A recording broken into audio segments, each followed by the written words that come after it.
Blog Talk Radio.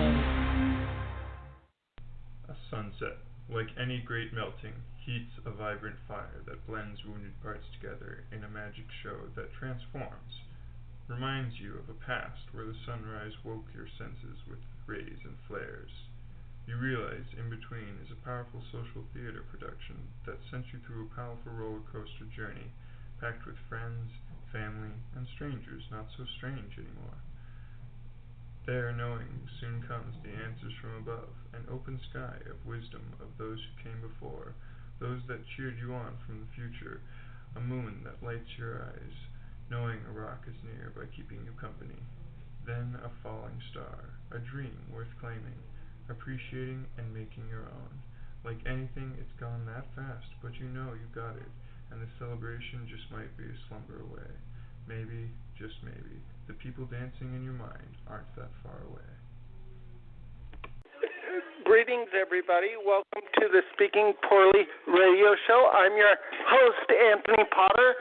I want to give a shout-out to the 420 Social Club in Tucson, Arizona, giving people a safe place to medicate and hang out and get involved in different activities, as well as La Andita Mexican Restaurant, a family-owned business, open for over 30 years, giving the community a place to gather to talk about community concerns and offering a fine dining experience and unholy tattoo and ink, providing piercings and tattoos within your budget 24 hours a day. I'm here with our guest, Dr. Bach, who's a homeopathic physician, retired, who's been a part of homeopathic societies throughout the world, including Australia, Canada, and here in America. Dr. Bach, are you with us? Yes, I'm here, Anthony. Awesome. Thank you for being on the show. We're glad to have you and your education and your knowledge on the show so we could give out some good information today. What have you been up to? Lately, I've been working on my summer project, which is my Hemprin project, basically, which is a series of medicines that I'm perfecting, made from hemp and other herbs, basically, and especially to replace opiates. Awesome. That's definitely something we need with the high addiction rate facing our nation right now, and of course, we're also helping with the legalization of cannabinoids across the country. This is something that's really going to help people. Tell me, what kind of people can be assisted through Hemprin? Most anyone who has inflammation. We have products for people that are in an extreme pain, also for anxiety disorders. Those are the main formulas that we're in process of developing. I'm basically doing the research and development. I've spent the past 16 years doing that, and anyway, that's what Hemprin is, basically. Excellent. And what's your next part of doing that company? Are you looking for investors? Are you looking for partners? Are you looking for people to employ? Yes, and yes. But not from an employment perspective. I'm looking for small partners, people who can take a project that I can put them on and consistently run with that project, basically. So I'm looking for what you might call small project managers, okay? So they'll have one task. That'll be their task. They stay on task pretty much. And then later I want to take our project to the next level, which will be a cafe-oriented for the public, and also a medication room there for people who have medical card, basically. And the day's coming in probably within the next year or two where that may be very possible right here in Arizona. So we'll see. Nice. We're definitely looking forward to it, as well as a lot of people in the general public. And, the world's going to change a lot soon as we do that. And tell me if I'm correct, but you've been a millionaire as well as homeless before in your life, and you're also a vet, correct? Yes, and yes again. Not, I wouldn't say a millionaire in the terms of actually having $1 million in my pocket, but I've had businesses and large properties and homes and that were worth well more than that on several occasions. And I've been in the streets on several occasions in different parts of the world. I've been in 10 countries visiting to learn everything that I could about harm reduction, which is the main idea that put me on the Hemprin path, basically.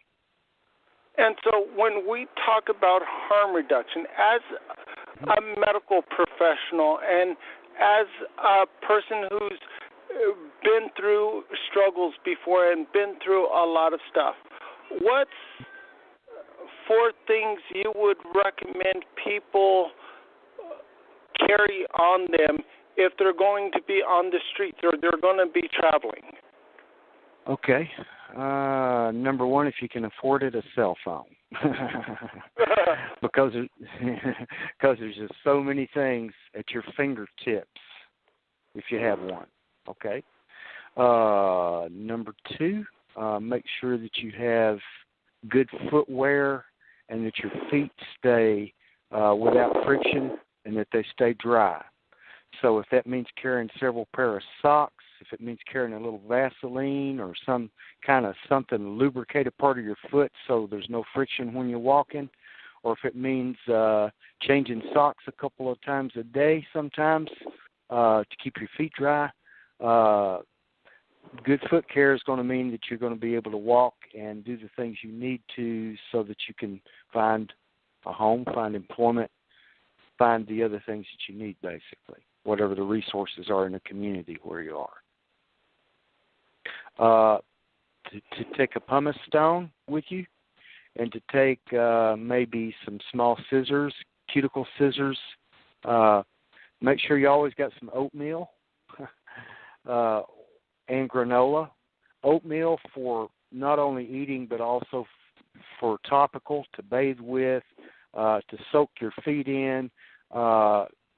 Epsom salt also, a little bit of Epsom salt. It can pull poisons a lot of time when your body's a little bit toxic. So just to be able to wash your face in an oatmeal bath, a lot of times will soothe your face. Same thing with your hair, your skin, and to eat it. It's really crucial to have the nutrients that you need when you're on the streets.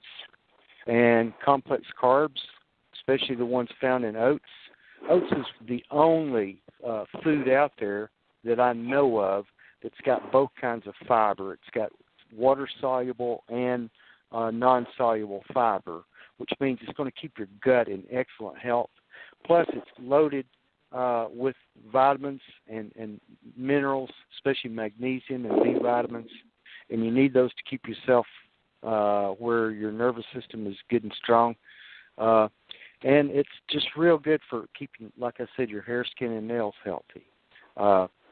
There are many, many health foods out there now, but if you're on the streets and you don't have much money, don't waste a lot of money on buying a bunch of things that are just extravagant packaged foods. You can go to a health food store. You can go to the bulk areas of health food stores and buy things at bulk price. Granolas. I always buy granolas by the pound. And if I'm just me on the streets with my backpack, and that's usually the way I travel with my little Harley-Davidson backpack that I can throw over my shoulder. I travel with 2 pair of socks, 2 pair of underwear, 2 T-shirts, an extra pair of jeans. That's it. Boom. And then everything else is food and water. and my little medical kit that I put together. And since I'm a homeopath, I just carry little blue homeopathic tubes that I buy at the health food store of whatever homeopathic remedy I may feel that I need at that particular point, basically. But I like keeping my constitutional remedy with me, which is, for me, it's Calc Phos. Everybody's got a different constitutional remedy. And I like keeping my drainage remedy with me, which for me is Phytolacca. Everybody's got a different drainage remedy. So I keep those two remedies with me all the time. So if I'm in a situation, I'm caught in stress, boom, I can use my constitutional remedy to pick me up, and boom, I'm off and going again. The other thing it's good to keep with you when you're traveling and out and about, make sure you got plenty of spring water all the time.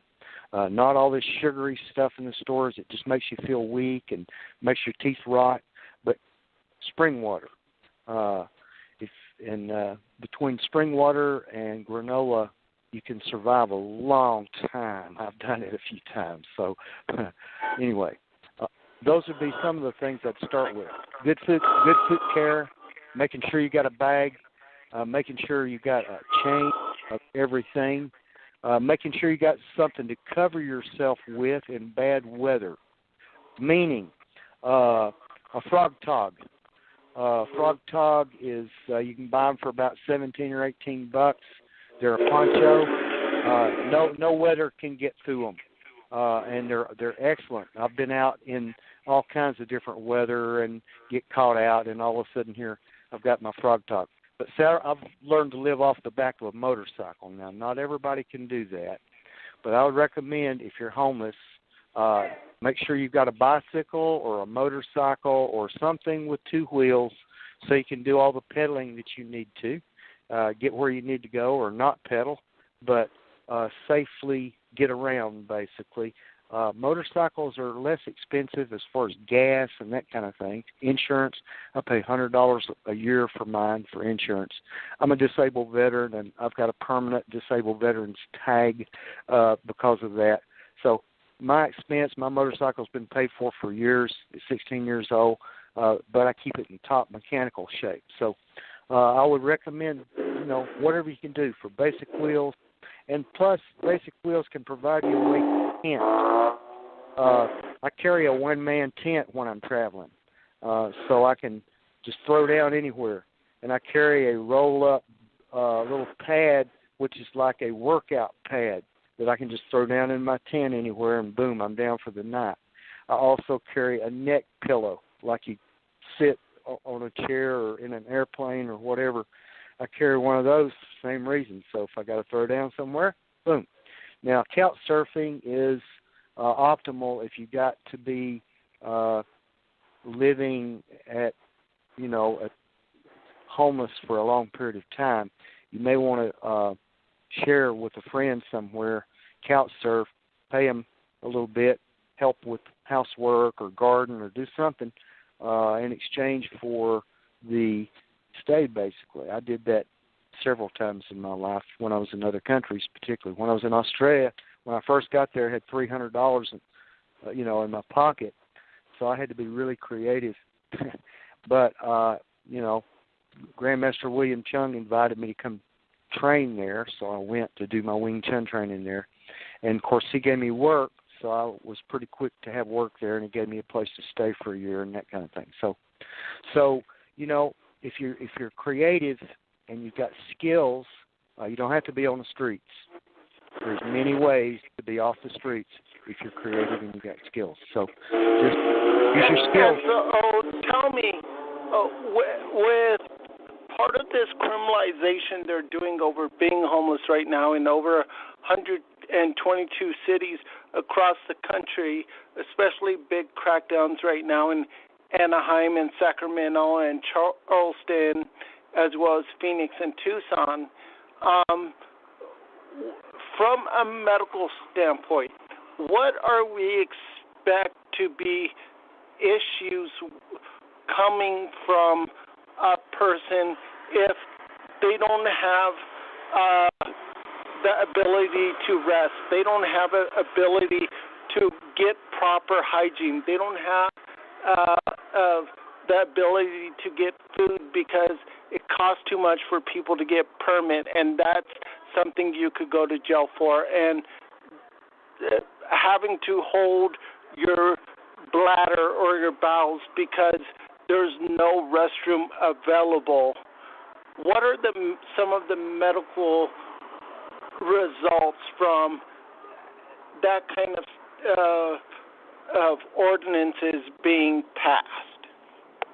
Well, there's innumerable things that can happen to people because of bad hygiene or not having availability to be able to relieve themselves properly, or all of the other things associated with being on the streets. There's just lots of risk, and risk of every kind, not only psycho-emotional risk that you're stressed about all the time. You're all constantly, having fear and stress to deal with because you don't know who else is on the streets, who you've got to deal with, and all of the issues going along with that. And then all of the problems with society not wanting you to use their bathrooms and society not wanting you around just because you're not, from their perspective, doing anything that's a contribution. So that's what I was saying before. That's an easy thing to fix in most cases, okay? I'll tell you a little story. When I was about 20 years old, I was hitchhiking, and I got down to Pompano Beach, Florida. And my first day there, first of all, before I got there, I was up in Atlanta, and I just stuck my thumb out, and just by a coincidence, this guy gave me a ride and took me all the way to Pompano Beach, Florida. And so anyway, I get down there. I didn't have anything, didn't have a place, didn't have any work, anything. So I go out on the beach, and I start walking just up and down the beach, and I walk by the different restaurants. I see the different restaurants. So one evening I decided, well, I'm going to walk in this little restaurant and see if they need a cook. So I did. I walked in a little place called The Clock and got me a job right there as the night cook. Boom. So I worked all night, and which was ideal. I didn't have to have a place to live. So if you can find you a job at night in a park in the daytime, that's one step in the right direction sometimes. Okay, now a job doesn't have to be anything special. I was a cook. Okay, I just flipped eggs all night, basically in a short order restaurant, which was great. And then I walked from Lauderdale by the Sea to Pompano Beach back and forth every day, which is 14 miles round trip. And I had one place that I would sleep on the beach every day. Okay, so you got to be creative sometimes, and sometimes that means, okay, I'm going to take a little job here, or I'm going to see if this person will let me sleep in their orchard if I pick fruit for them the next day, and get part of the fruit for myself because I need the food. There's all kinds of different ways. If you're, the old saying, where there's a will, there's a way. Well, that's the truth, and particularly in America, okay? I mean, I've been all over the world, been in 10 countries, and we've got way more opportunity here for people of every need and every persuasion than there has been ever anywhere on earth, and that there ever will be anywhere on earth, and that there is anywhere else on earth, because I've been to other places that had great wealth, and they didn't have as much as we have. So, anyway, I don't know how I got off on that, but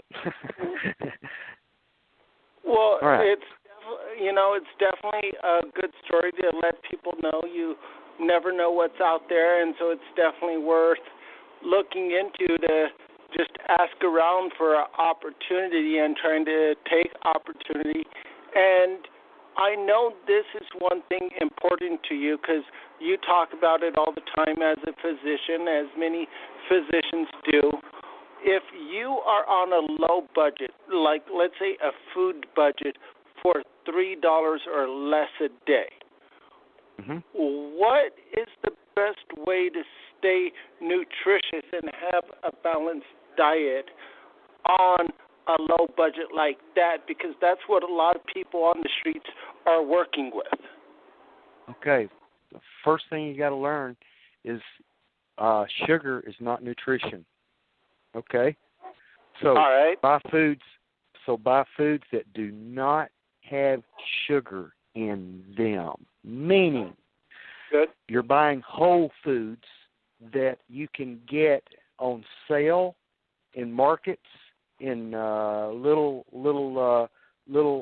food markets. Oftentimes they'll have their seconds of fruits and vegetables on sale. And you'll be able to pick up 4 or 5 different things. Maybe they're not the thing you would say, well, hey, this is what I really want to have for my lunch, but it's still good, wholesome food, and you can figure out something to do with it. The other thing is, if you got to buy anything in a can, make sure it's either beans or fish, like tuna, okay, because both of those make good protein for your body. And you need protein so you don't lose your muscle. And the other thing is you need oats. Everybody needs grains every day. Most of us really need oats as grains particularly. It keeps us calm, and it helps keep our gut healthier because it's got both kinds of fiber. So make sure you keep oatmeal with you, or granola, or both, basically, when you're on the streets. I keep those little Quaker little packs of oatmeal, okay, the little flavored ones for when I'm in a pinch. They work, buddy, I'll tell you. You know what I'm saying? The ones with fruit in them? Yeah. Or sometimes I'll just buy Quaker oats in the big container, and then when I buy whole fruit, I'll make my oatmeal. I'll take some whole fruit and cut it up, bananas or whatever. Bananas are cheap. They're 59 cents a pound. Okay, boom, boom, boom. There you go. So bananas and oats make really excellent whole food for you that'll sustain you for a long time. And complete proteins. What is a complete protein? Well, it's any grain that's mixed with either a seed, a bean, or a nut. Okay? So if I took oats and mixed them with, say, almonds, okay, I just created a complete protein. Okay? So my body will be really happy with that. If I take, say, sesame seeds and put it in my oatmeal, well, that's a complete protein. Or peanut butter, that's a complete protein. All right? So any grain. So if you take whole grain bread and carry a loaf of whole grain bread around with you instead of oats, that's fine. And carry a jar of peanut butter because you've got complete protein there. Your body won't starve if you've got that, okay? And then you can pick up fresh fruits and vegetables, like I said, on sales in different places as you have off. That's what I had to learn to do. When I went to Australia, I went to Queen Victoria's market twice a week. It was this huge market where it was an open market, and they had all kinds of stuff. And I could bargain with people for all kinds of things, you know? So you got to learn to bargain when you're on the streets. And you got to use your skills. That's the 2 rules right there. If you learn those 2 rules, you'll survive easily. Excellent. That's, really good advice, and I hope people consider those things and take advantage of them. And so part of what you've done and part of your skill is you have earned the skill of martial arts, and you go around and you teach it to interested in parties, maybe some people who might not be able to afford it, but definitely people that could use that assistance, because you never know when you're going to need to protect yourself. And part of doing a harm reduction and keeping a big thing, it's stretching and compressing and keeping your body flexible. And so what would you recommend? How does that help? And how would Hemprin that you're working on assist with that? And what can people do on a regular basis if they don't have resources to kind of get that flow? Walking, doing squats where you're just squatting down like a frog, doing pull-ups anywhere where you can find an outdoor pull-up bar. I do 150 pull-ups 4 days a week, and I walk anywhere from 3 to 7 miles every day, as much as my leg will allow. I broke my back in the military. I'm a disabled veteran. So if I don't walk, my leg seizes up, and I start getting spasms in it, especially when I lay down at night. And But if I do walk, I do my decompression routine, and a decompression routine is on a pull-up bar. I do, like I said, 150 pull-ups in different ways, and it decompresses my back to do that. And then there's other exercises, too, that I also use that are part of that routine. So if anybody would like to learn my decompression routines and how Kung Fu has helped me from a decompression perspective and from a confidence perspective, and also from just the overall fitness perspective, being able to stay well and be, feel good about yourself all the time. I think that has been one of the biggest things right there. But keeping your heart strong and being able to be flexible is not a hard thing to do. Our bodies are actually designed to run on very little. Believe it or not, bread and water.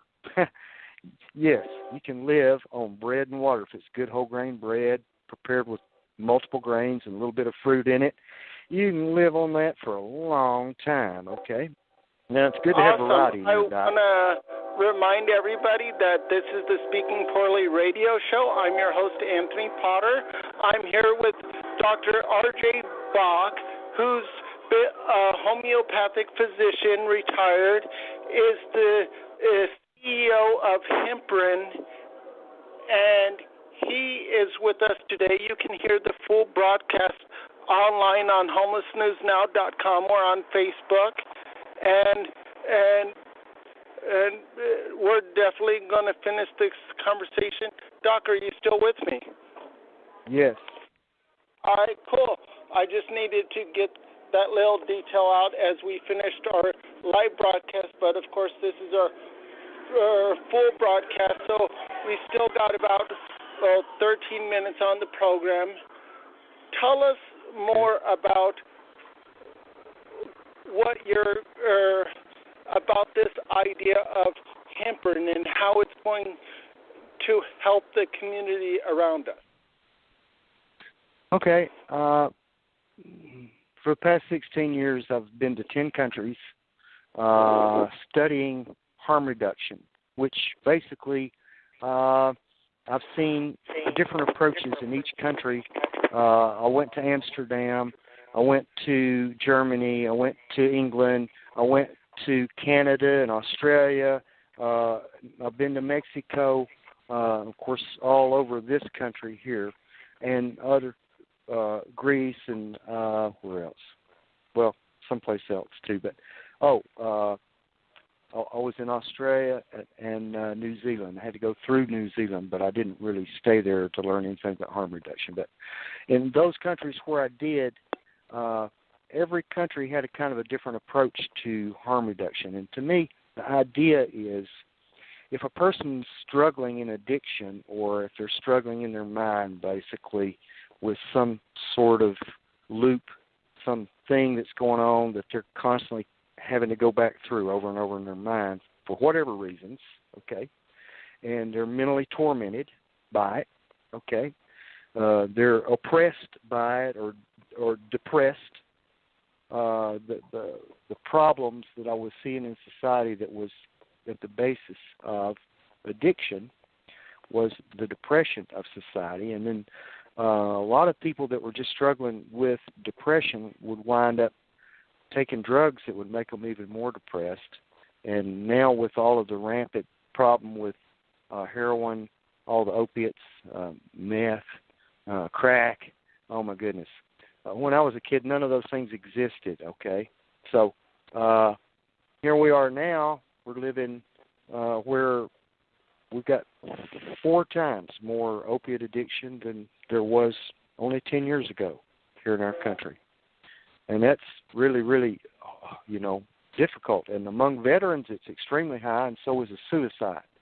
So the suicide that goes along with hard drugs, plus just the life loss in general, makes it worth it to develop other methods of treatment besides hard drugs. So I came up with this idea of having non-steroidal anti-inflammatory herbals instead that would take an herbal base, a herbal concentrate, and the homeopathic doses and incorporate them together as a medicine to treat, say, depression or to treat, say, pain or inflammation with, instead of a drug that would cause some kind of harm in the long run.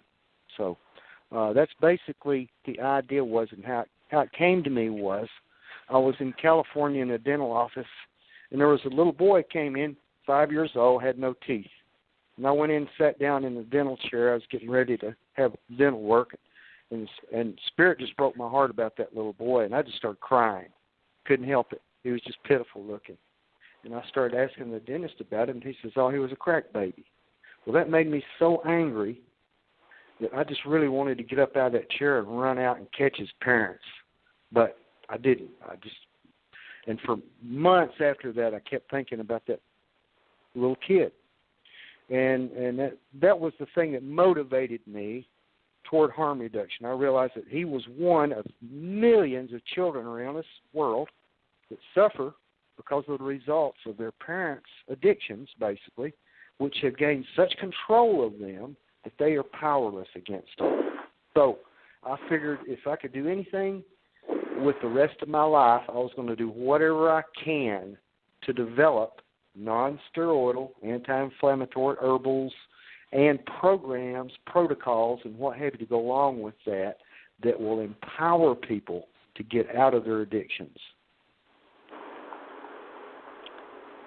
And you know what? I'm glad that all these experiences, all the knowledge you have as a homeopathic physician, as a healer, as a teacher, has gotten you to this point to where you got a project like this that's really going to help people who really need it, and to change the way that a lot of people view health, and that they view medicine, and they view a lot of other stuff. And you're, as a physician, you're really big on standards. And so I know another project you're working on is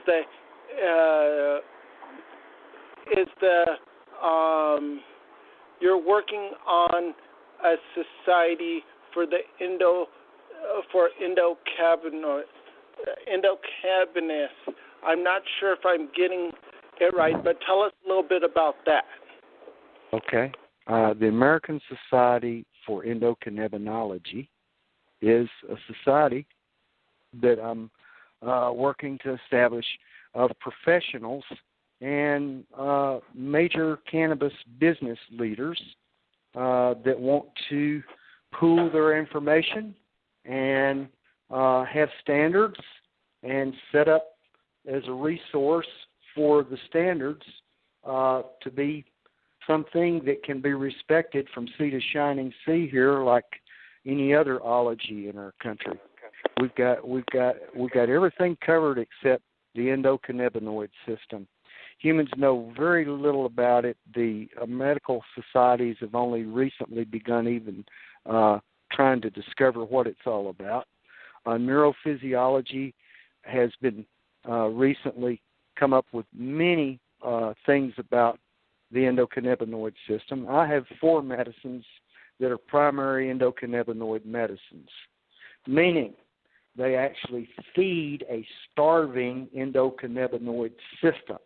Now, our bodies have systems that if you don't feed them, they starve to death. And if they do, certain symptoms will develop just because they are not being nourished.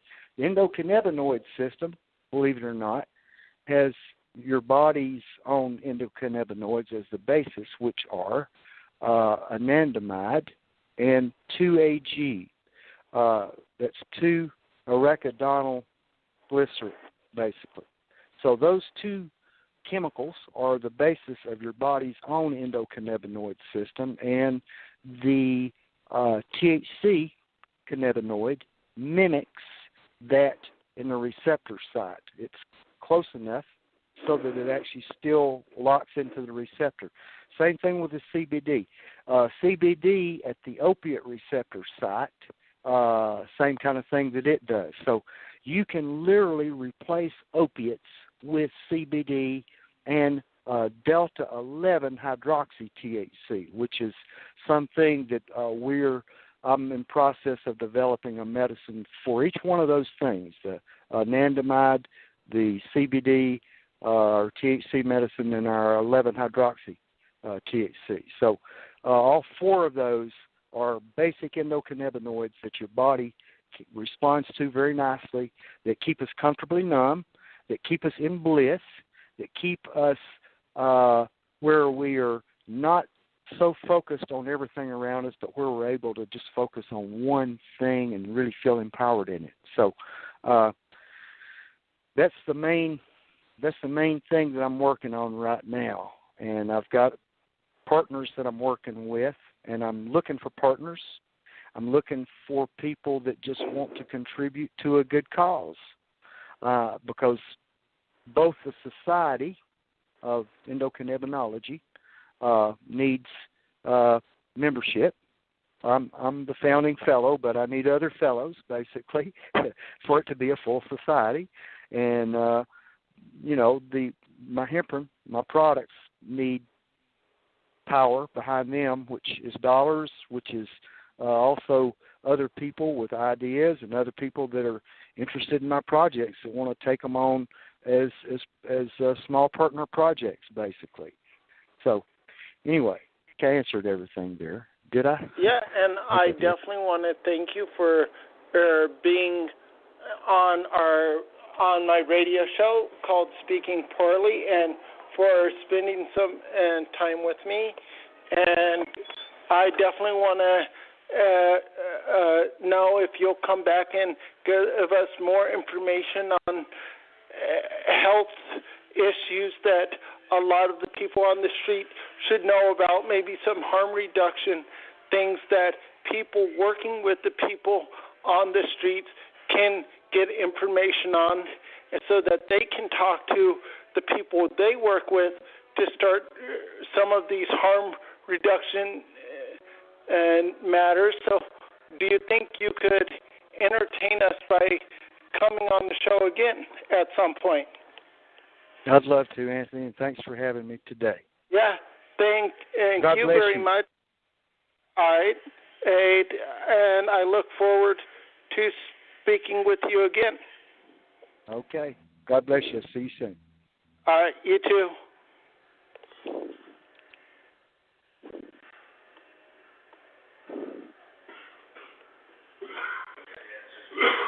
And everybody, I want to thank you for being on my radio show. This is Speaking Poorly. I want to thank all of our sponsors, Unholy Ink Tattoo, providing quality piercings and tattoos within your budget 24 hours a day. I want to thank La Andita Mexican Restaurant for being a family-owned business for over 30 years, serving the Tucson community with Mexican and indigenous food and providing a place for community conversation and giving back to the community. I want to thank the 420 Social Club in Tucson, Arizona, for providing medical marijuana patients with a place to medicate, place to get involved in different activities, and a place to hang out and have that community atmosphere that builds communities. I want to give a shout out to the Community Dinner Project in Sacramento, where they're doing a potluck every night in front of the California State House to feed the hungry and all the homies on the street in that area. I want to give a shout out to all of our friends in Anaheim. I want to give a shout out to the Kelly Thomas Army in Anaheim. I want to give a shout out to our friends with Homeless Ecoville and Charleston, South Carolina, a grassroots program that's now a nonprofit. Look them up and look up all of these organizations, including Tucson Community Support Shelters, Tucson, for their tiny homes project being built in the Tucson area. A shout out to our friends at Veterans on Patrol, who are offering assistance as a SSO to get veterans and to provide aid to the general homeless. Is for all the stuff they're doing. You can look us up on homelessnewsnow.com and Homeless News Now on Facebook to keep on track with all of our stuff. I want to thank you again for listening. Today's guest was Dr. R.J. Bach, a retired homeopathic physician, a leading advisor on the Endocabinoid System as an Endocabinoidolist. He has been a member of the Australian Society of Homeopaths, the Royal Canadian Society of Homeopaths, and is the CEO of Hemprin LLC. He is a vet. He has been both homeless and a millionaire in his life, a father of some great children, and a teacher of self-defense. He'll be on our show again to give us more information. We look forward to that. Of course, if you know anybody who's interested in working with him, definitely have them look him up on Facebook and look up Hemprin on Facebook and a lot of other stuff. And I want to thank you again for being our show as we come to a close. And check us out tomorrow at 8 p.m. where we'll be speaking with another guest.